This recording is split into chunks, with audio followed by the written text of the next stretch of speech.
haddaba daawade mowduuceena maanta ayaa waxa uu ku saabsan yahay meherkii ugu qaalisanaa dunida.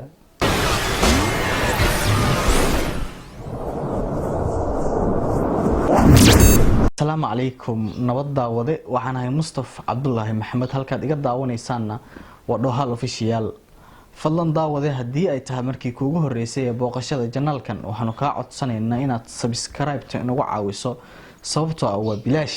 haddaba daawade sheekadan ayaa iga qaadatay waqti aad u dheer oo 2 saacadood ah inaan bal saxnaanshaheeda hubiyo walow wakaaladaha wararka ee caalamka aan ka soo xigtay saddex kamid ah ay u kala dhigayeen siyaabo kala duwan oo ay isku khilaafeen dhanka meherka. haddaba daawade waxaan naga go'an hadaan nahay bahda Doohal Official inaan idin soo gudbino dhacdada saxnaanshaheeda iyo sidoo kale inay dhacdadu tahay mid la hubo. haddaba daawade mowduuceena maanta ayaa waxa uu ku saabsan yahay meherkii ugu qaalisanaa dunida. durbada wadayaasheena qiimaha badan waxaa maskaxdooda ku soo maaxanaysa meherka dunida ugu qaalisan imisa ayaa la isku mehersaday. ma Yurub ayuu ka dhacay, ma Soomaaliyadan aanu joogno ayuu ka dhacay, ma Afrika ayuu ka dhacay, ma Latin America ka dhacay, ma Carabta ayuu ka dhacay. haddaba daawadayaal badan oo idin kamid ah ayaa waxa laga yaabaa inay aad ula yaabaan sheekadan ciwaankeeda meherkii ugu qaalisanaa dunida.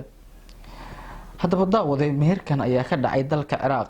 daawadayaasha qaarkood ayaa waxa laga yaabaa haddana inay mar kale isweydiiyaan su'aal ah sida dalka Ciraaq oo kamid ah wadamada ugu hooseeya ee ku jira liiska dalalka ugu halista badan dunida uu ku noqon karo wadan ay ka dhacdo dhacdada noocan oo kala ah. haddaba hadaan dib ugu celino xusuusta taariikhda dalka Ciraaq, Ciraaq waxa ay kamid tahay wadamada ugu hodansan ee dunida. sidoo kale Ciraaq waxa ay kamid tahay dalalka dhoofiya saliidda cayriinka ee anagu aan u naqaano shidaalka.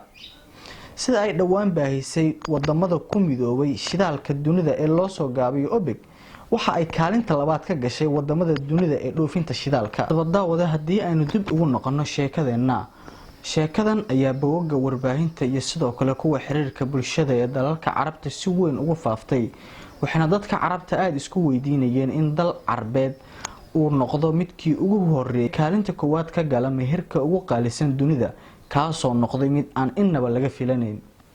haddaba dalkan Ciraaq oo ay aafeeyeen dagaalo iyo qalalaase siyaasadeed ayaa noqday midkii ugu horeeyay ee dunida number 1 ka gala meherka iyo nolosha qoyska.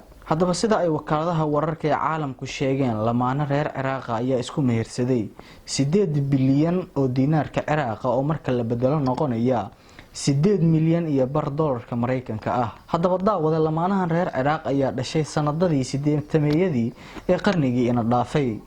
wiilka ayaa dhashay 1984 halka gabadhuna ay dhalatay 1986 waxa uuna wiilka qaadiga maxkamadda hortiisa ka cadeeyay in gabadhan xaaskiisa uu ku mehersaday lacag dhan 8 milyan oo doolarka Mareykanka ah. haddaba ninkan gabadha xaaskiisa lacagta uu ku mehersaday ayaa noqonaysa midkii ugu horeeyay ee qof shacib ah aan ka soo jeedin qoys boqortooyo sidoo kalena aan ahayn ganacsade aad u caan ah oo la yaqaano oo gabar ku guursado.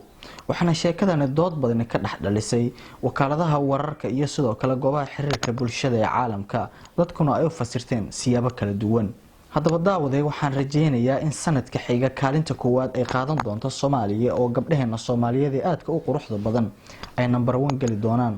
waa tahay intaas ayay inoogu eg tahay sheekadeennii maanta.